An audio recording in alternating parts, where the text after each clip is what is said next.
Hello बच्चों, नमस्कार। क्या हाल चाल आपके?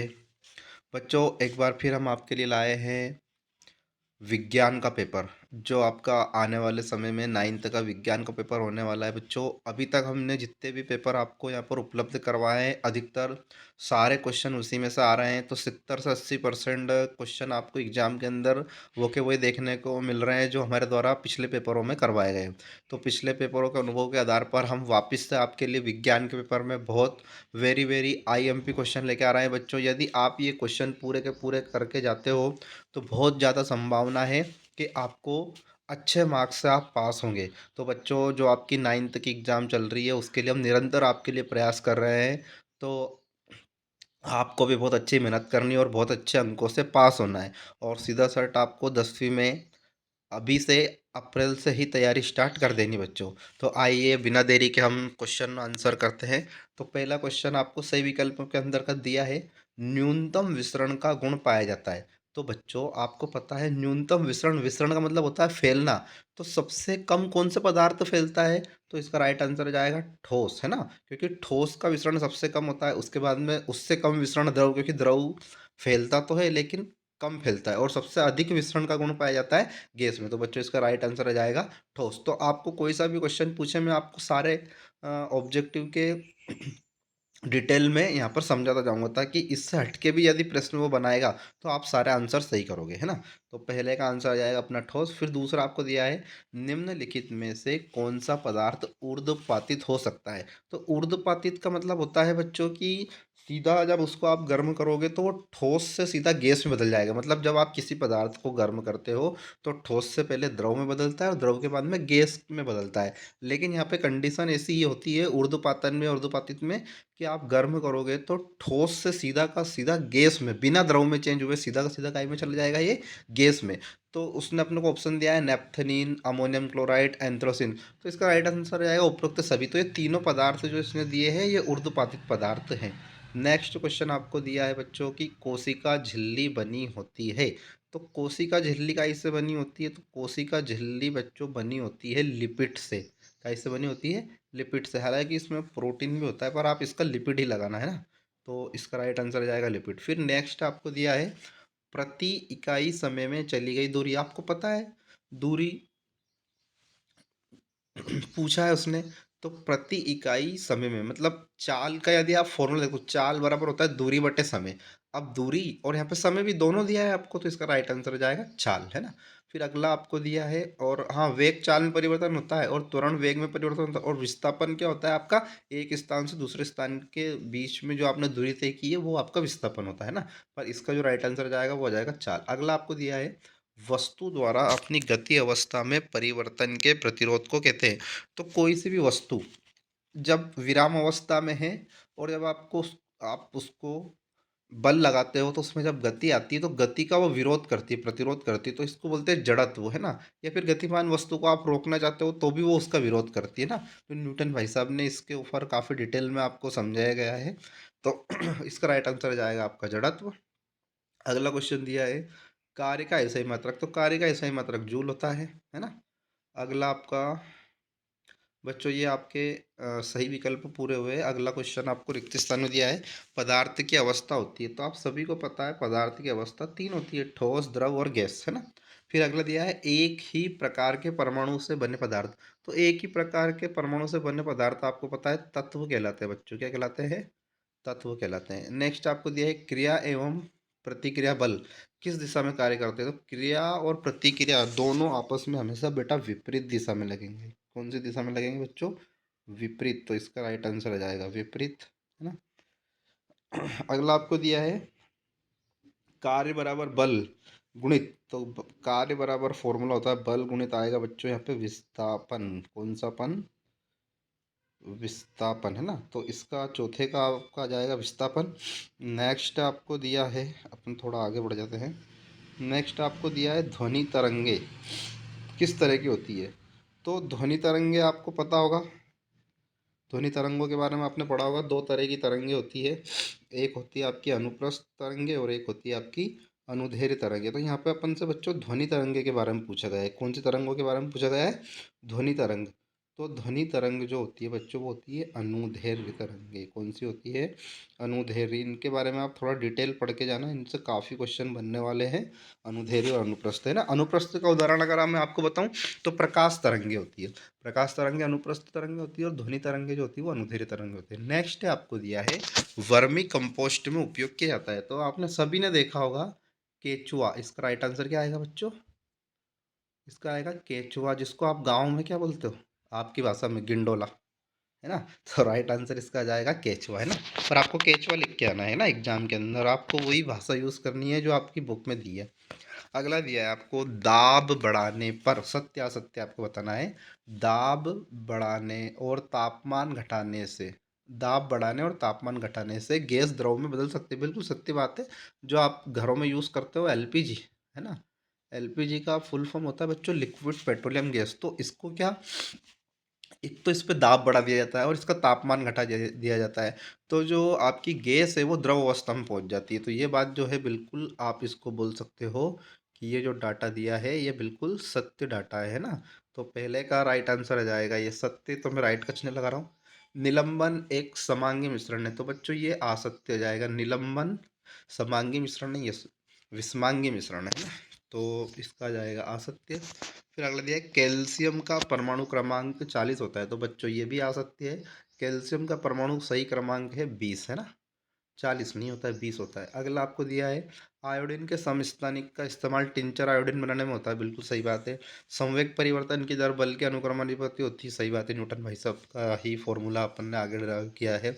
अगला आपको दिया है मधुमक्खी से शहद प्राप्त होती है। तो सत्य बात है, तो सब बच्चों को पता है ना। अगला आपको बच्चों सही जोड़ी का मिलान करना है। तो पहला क्वेश्चन आपको बच्चों दिया है मिश्रण। तो जो आपकी वायु है ना बेटा, वायु वायु मिश्रण है। मतलब यहाँ पर आप कंफ्यूजन मत होना, गैस नहीं लगाना आपको। गैस तो जैसे आपकी हाइड्रोजन गैस, ऑक्सीजन गैस, तो वो अलग अलग हो जाती है, वो मिश्रण नहीं होता है। मिश्रण का मतलब होता है कि उसमें सभी प्रकार की गैस, तो जो वायु होती है ना, वायु में सभी प्रकार की गैसें आती है। जैसे ऑक्सीजन भी आती है, कार्बन डाइऑक्साइड भी आती है, उसके बाद में नाइट्रोजन भी आती है। तो सभी गैसों का मिश्रण को हम बोलते हैं वायु। तो पहले का आ जाएगा वायु। फिर सेकंड दिया स्वर्ण। स्वर्ण मतलब गोल्ड। तो गोल्ड का अगर अपन चिन्ह देखें तो इसको बोलते हैं एयू, है ना। इसका विज्ञान के अंदर एयू इसका चिन्ह होता है। तो स्वर्ण का जाएगा एयू। गति का प्रथम नियम भाई साहब अपने न्यूटन ने दिया है। न्यूटन भाई साहब ने सारे गति के प्रथम द्वितीय तृतीय तीनों नियम इन्होंने ही दिए हैं, है ना। तो अगर आपको फिजिक्स पढ़ना है तो न्यूटन भाई साहब को बहुत समझना है। फिर आपको दिया है 1 किलोवाट। तो 1 किलोवाट में होता है बच्चों 1000 जूल प्रति सेकंड। कितनी इसका क्या जाएगा? 1000 जूल प्रति सेकंड। माइक्रोफोन, तो ये माइक्रोफोन श्रवण सहायक युक्ति है, मतलब आपको सुनने में मदद करता है माइक्रोफोन। रोहू, तो रोहू एक मछली की प्रजाति है बच्चों, है ना। रोहू क्या है? मछली। तो आपको बहुत सारे ऐसे अ, प्रजातियों के नाम याद रखना। जैसे आपको गाय का भी रखना है, भैंस का भी रखना है, बकरी का भी याद रखना है। तो इस तरह की जो आपकी बुक में जो अन्य प्रजातियों के नाम दिए वो याद रखना। तो रोहू ये मछली की प्रजाति। तो ठीक है बच्चों, ये अपने सही जोड़ी पूरी हो गई। आप स्क्रीनशॉट भी ले सकते हो यदि आपको कोई समस्या आ रही हो तो। अगला आपको एक शब्द या एक वाक्य में उत्तर लिखना है। तो ठीक है, लिखते थे अपन। घनत्व का मात्रक। तो घनत्व का मात्रक अपने को लिखना है। तो घनत्व बराबर होता है द्रव्यमान बटे आयतन, है ना। तो द्रव्यमान का मात्रक होता है किलोग्राम। और यहाँ पर बटे में आपको लिखना है द्रव्यमान बटा आयतन। तो आयतन, आयतन का मात्रक होता है मीटर क्यूब, है ना। एम के साथ 3, तो इसको आप लिख देना किलोग्राम प्रति मीटर क्यूब। फिर दिया है मक्खन में परिक्षेपण अवस्था क्या होती है। तो मक्खन की जो परिक्षेपण अवस्था होती है वो होती है ठोस। इसका क्या जाएगा बच्चों? ठोस अवस्था में जब मक्खन आता है तो उसकी परिक्षेपण अवस्था होती है। नारियल का रेशा युक्त छिलका किस ऊतक का बना होता है। तो ये स्क्लेरन काइमा, स्क्लेरन काइमा, स्क्लेरन काइमा का बना होता है ये, है ना। ठीक है बच्चों, आपको ये अगर लिखने में दिक्कत आ रही है तो आप आंसर लिख भी सकते हो, और मैं थोड़ा सा इनको मिटा देता हूँ, मिसमैच हो रहा है। फिर आपको अगला क्वेश्चन दिया है नारियल का रेशा याद रखना आप, स्क्लेरन काइमा का बना होता है बच्चों। फिर नेक्स्ट आपको जो अगला दिया है वो याद रखना आप। नेक्स्ट क्वेश्चन पे चलते हैं हम बच्चों बिना देरी के। अगला आपको दिया है एक गाड़ी का ओडोमीटर क्या नापता है? तो गाड़ी का ओडोमीटर आप याद रखना बच्चों, ये हमेशा आपकी क्या बताता है? चाल बताता है। गाड़ी की क्या बताता है ये? चाल बताता है, या उसकी दूरी भी नापता है, पर आपको चाल लिखना है। किसी वस्तु की गतिज ऊर्जा का व्यंजक, तो गतिज ऊर्जा का व्यंजक होता है 1/2 एम और वी की घात 2 या वी का स्क्वायर, 1/2 mv²। इसका राइट आंसर आ जाएगा किसी वस्तु की गतिज ऊर्जा के लिए व्यंजक।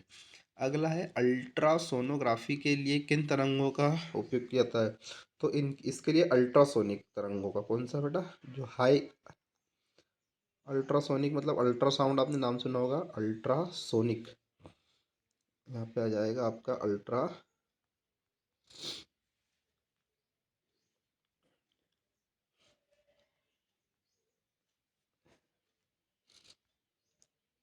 यहाँ पर आ जाएगा आपका, मैं लिख देता हूँ इसको थोड़ा सा। तो किस तरंगों का उपयोग किया जाता है? तो ये किया जाता है अल्ट्रासोनिक। क्या लिख देंगे बेटा यहाँ पे? अल्ट्रासोनिक है ना। आप थोड़ा सा लिखने में आप देख लेना, ये मिसमैच हो रहा है लिखने में ना।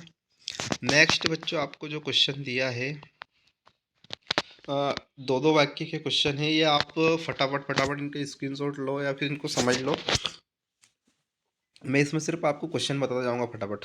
पहला क्वेश्चन दिया है, गुप्त ऊष्मा किसे कहते हैं? तो आपको ये सारे क्वेश्चन पढ़ के जाना है, क्योंकि इसमें से मैक्सिमम 70 से 80% क्वेश्चन इसी पेपर में से आने वाले हैं बच्चों। तो आपको ये बहुत अच्छे से तैयार करके जाना है इन्हीं क्वेश्चनों को आने वाले समय में। गुप्त ऊष्मा किसे कहते हैं, ये पढ़ के जाना है। संगलन की प्रस्तुत अवस्था किसे कहते हैं? नेक्स्ट आपको दिया है तत्व एवं यौगिक में अंतर, है ना। तत्व एवं यौगिक में अंतर, कोलाइड विलयन के 2 गुण लिखना है आपको। यदि आपको किसी क्वेश्चन का डिटेल में आंसर चाहिए तो आप कमेंट करके बता भी सकते हो ना। परमाणु से क्या समझते हो, अणु से क्या समझते हो। अगला दिया रदरफोर्ड के परमाणु मॉडल की 2 कमियां लिखना है। सोडियम परमाणु का इलेक्ट्रॉनिक विन्यास आपको बताना है। नेक्स्ट दिया है ऐसे 2 अंगों के नाम लिखिए जो इनमें अपना अनुवांशिक पदार्थ होता है। लवक के 2 कार्य आपको लिखने ही है बेटा। उतक किसे कहते हैं, उदाहरण सहित बताना है। एरिओलर उतक के 2 कार्य लिखना है आपको। चार एवं वेग में 2 अंतर, दूरी एवं विस्थापन में अंतर आपको बताना है। फिर अगला दिया है एक खड़ी हुई बस पर कौन कौन से बल कार्य करते हैं, ये बताना है। एक गतिमान बस पर कौन कौन से बल कार्य करते हैं, ये भी आपको बताना है। गुरुत्वीय त्वरण किसे कहते हैं। उत्प्लावकता क्या है, बहुत अच्छे से पढ़ना इसको, आर्किमिडीज का सिद्धांत है ये। ऊर्जा संरक्षण का नियम, गतिज ऊर्जा एवं स्थितिज ऊर्जा में क्या अंतर है, ये भी आपको पढ़ के जाना है। अगला दिया है प्रतिध्वनि किसे कहते हैं। पराध्वनि के कोई 2 अनुप्रयोग लिखना है बच्चों आपको, है ना। फसल उत्पादन वृद्धि के कोई उपाय बताना है, ये तो आप सभी जानते हो, गांव में रहते हो तो। फसल सुरक्षा प्रबंधन हेतु कोई 2 उपाय लिखना है। नेक्स्ट आपको निम्नलिखित के सूत्र, ये सूत्र पढ़ के जाना है केमिस्ट्री का। Sodium oxide, aluminium oxide, calcium carbonate, है ना। तो सारे बच्चों आपको सारे क्वेश्चन पढ़ के जाना है ना। भूजा व चूना, हाइड्रोब्रोमाइड, है ना। इसमें तत्वों के नाम लिखना है, पोटेशियम सल्फेट। इन यौगिक में जो जो तत्व है उनके नाम आपको लिखना है। तो इस तरह के क्वेश्चन भी आने की आपकी पूरी पूरी संभावना है, सभी पढ़ के जाएं। नेक्स्ट आपको दिया है प्रोकैरियोटिक एवं यूकैरियोटिक कोशिका में 3 अंतर। जंतु या पादप कोशिका का नामांकित चित्र बनाना है आपको, है ना। जंतु पादप में अंतर भी पढ़ के जाना आप। कोई मोटर बोट झील में विराम अवस्था से, तो इस तरह के 1-2 न्यूमेरिकल क्वेश्चन आपको आएंगे, है ना। अगर आपसे बनते तो ठीक है, नहीं तो आप इनको छोड़ भी सकते हो। नेक्स्ट आपको दिया है उदाहरण के साथ व्याख्या कीजिए परमाणु संख्या की, द्रव्यमान संख्या की, समस्थानिक समबारिक। ये सभी एक ही चैप्टर के टॉपिक है सभी। और बहुत आसानी से यदि आप 2-2 3-3 लाइन की परिभाषा इनको अच्छे से पढ़ के जाओगे तो आप पूरे पूरे नंबर इसमें ला सकते हो बच्चों, है ना। अगला आपको दिया है पेशियों से आप क्या समझते हो, ये कितने प्रकार की होती है। रेखित अरेखित पेशी आपको बताना है। पौधों में एपिडर्मिस की भूमिका समझाइए बच्चों। नेक्स्ट आपको दिया है एक गेंद और ऊर्ध्वाधर दिशा में 49 मीटर प्रति सेकंड के वेग से फेंकी जाती है, तो परिकलन की अधिकतम ऊंचाई और पृथ्वी की सतह पर वापस लौटने में लगेगा गया समय। तो इसमें गति के जो 3 समीकरण है, नियम नहीं, समीकरण की बात कर रहा हूँ। v = u+at, इस तरह के, इससे ऑब्जेक्टिव, इस तरह के जो न्यूमेरिकल है इसी टाइप के आप हल कर पाओगे जब आपको गति के तीनों समीकरण पता हो बच्चों, है ना। अगला दिया है पृथ्वी तथा सूर्य के बीच गुरुत्वाकर्षण बल फलीकरण कीजिए। तो यदि न्यूमेरिकल आपको नहीं आते इस टाइप के, तो मैं सोल्व आपको करवा दूंगा, है ना बच्चों। तो आशा करता हूँ आपको ये वीडियो बहुत पसंद आया होगा। तो इसको ज़्यादा से ज़्यादा लाइक सब्सक्राइब कीजिए चैनल को, और सभी तक ये पेपर पहुँचाइए ताकि सभी अच्छे नंबरों से पास हो सके। जय हिंद, जय भारत।